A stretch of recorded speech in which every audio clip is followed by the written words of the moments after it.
Bonsoir à toutes et à tous, bienvenue sur ma chaîne. Alors une nouvelle vidéo, ça fait longtemps que j'ai pas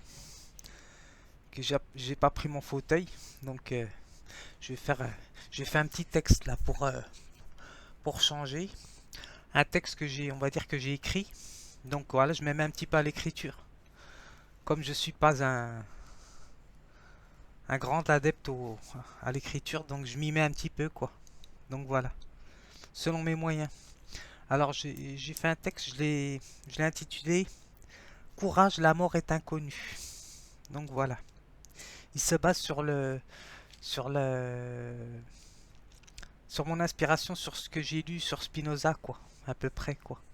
Pas tout, pas tout sur ce que j'ai lu, hein, bien sûr, hein, juste quelques bribes, quoi. Donc voilà. Alors, je vais commencer. Alors, la montre est un gadget assez ironique, bien qu'utile, j'ai mis. Donc alors, pourquoi je dis ça? Parce que je vais parler de la mort. Donc voilà, un sujet assez, en apparence assez glauque, quoi, morose. Donc voilà. Alors, la définition de la mort, c'est la cessation de la vie, hein, bien sûr. Ça, tout le monde le sait, hein, donc, alors, c'est la définition du dictionnaire philosophique que j'ai repris, que j'ai recopié. Alors, alors j'ai donné comme phrase sur la mort. Moi, c'est personnellement ce que je trouve qui est intéressant, c'est que c'est un rendez-vous, enfin intéressant. C'est un rendez-vous, la mort, on va dire, c'est un rendez-vous sans horaire. Voilà ce que nous apprend de porter une montre, par exemple. Donc voilà. Bien que cela soit utile, hein, bien sûr, hein. Moi, j'ai pas de montre, mais j'ai la montre sur mon portable. Alors la montre nous permet de l'heure, on va dire. L'heure nous permet aussi d'organiser notre journée. Donc voilà. Alors pourquoi je cultive la joie? Parce que la joie est annexée à soi, c'est-à-dire à méditer la vie. Donc voilà, moi je suis là pour méditer la vie, on va dire ça comme ça, au sens spinoziste. Donc voilà, l'instant présent donc, et non la mort. Donc par exemple, installer un sentiment de peur en propageant un discours, c'est déjà vouloir créer une réaction de peur chez l'autre. Donc voilà, c'est tout l'inverse de toutes mes vidéos. Donc voilà.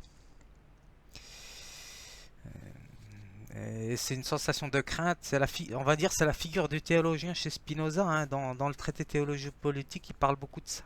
Donc voilà. Pour ceux qui ne l'ont pas lu, il faudra qu'ils le lisent.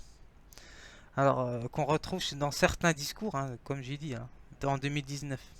Alors, on va dire, c'est pour mieux asservir quelqu'un, hein, et rien n'est plus puissant que la crainte, quoi. Comme disait Spinoza, la crainte et l'espoir, rien n'est plus paniquant que ça, quoi. Alors la mort, rien n'empêche de prendre conscience d'un sentiment de la mort. C'est pas la même chose, car la vie est un mouvement selon les lois, hein, de la nature, euh, absolument infini. Bien sûr, quand je parle de nature, je parle de nature.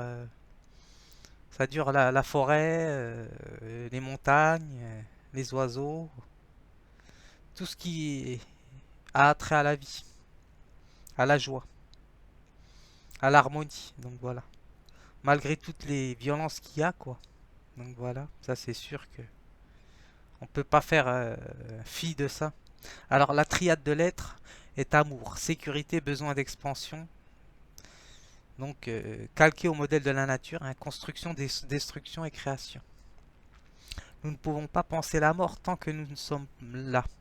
Et lorsque nous ne serons plus là, ben, nous ne saurons rien sur la mort. Ça, c'est des piqûres. Donc la mort n'est pas là quand on est là, et quand on sera pas là, ben, on ne saura pas ce que c'est la mort. Donc on ne peut pas penser la mort. Alors nous sentons que nous sommes éternels, hein, bien sûr, chez Spinoza. Lorsque nous avons fait l'expérience face à un danger, par exemple, si on a frôlé la mort ou un accident qui nous est arrivé dans la vie. Donc voilà, on fait l'expérience de l'éternité. Parce que toutes les images se mettent en succession et font dérouler notre vie. Donc voilà, c'est ça l'éternité. Ce qu'il disait Spinoza. Nous sentons et nous savons que nous sommes éternels dans l'éthique. Alors, alors je continue. Bien que la vie soit amenée à prendre des décisions, le courage n'existe pas. Donc il est toujours à recommencer pour se stabiliser et mettre en action nos résolutions. Donc voilà, le courage. Donc donc voilà la vertu du courage. Si un jour quelqu'un vient me chuchoter à l'oreille l'effet de sa réussite, je me dirais pourquoi. Alors, car c'est prendre l'effet pour la cause, les conséquences de l'action pour l'action. Si je devais m'en tenir à ma définition de la réussite, je dirais que la réussite, j'en ai fait une pour moi, la définition bien sûr de la réussite. Pas celle du dictionnaire, elle ne m'intéresse pas. Alors la réussite, deviens ce que tu es et non ce que les autres veulent que tu sois. Car la réussite, c'est une manière de se racheter sinon. L'amour des autres est pour compenser un capital affectif que la personne a manqué. Donc voilà, c'est tout l'inverse de ce que je suis. Donc ça, c'est pour les personnes qui ont, hélas, ben, je pense, ont eu des certaines défaillances au niveau parental. Donc voilà, on choisit pas ses parents, hein, de toute façon. Donc voilà, quel que soit bon ou mauvais, on est à la merci de ceux avec lesquels on a le lien parenté, hélas, sanguin. Alors, je, je dis cela car les gens qui ont une réussite la plus fulgurante sont des personnes effacées, discrètes et n'ont pas fait étalage de leur réussite. Donc, pour les gens qui ont vraiment réussi, on ne en parle pas, on les voit pas. Mais bon, la question de la réussite n'est qu'un succès d'année, j'ai mis. Donc, pour recevoir une affection perdue ou manquée, parce que par exemple, j'ai repris des célébrités comme Marilyn Monroe, elle avait la beauté, elle avait le talent, euh, mais elle s'est suicidée quand même, donc elle était quand même quelqu'un de très dépressif, dépressive. Donc voilà, je pense qu'elle pouvait pas avoir d'enfant, je crois que c'est pour ça qu'elle est morte. Je sais pas, j'ai pas fait de recherche là-dessus. Et Dalida, c'est pareil aussi, elle s'est suicidée, mais je sais elle avait un complexe parce qu'elle pouvait pas avoir d'enfant. Donc voilà, comme quoi la réussite ne veut rien dire, le succès ne veut rien dire, c'est ça que je veux dire. C'est ce que je veux faire comprendre aux gens qui n'approfondissent pas les questions. Donc voilà. Et puis il y a eu Patrick Dewey aussi, celui qui a joué dans Coup de tête, le film Coup de tête aussi. Lui aussi s'est suicidé.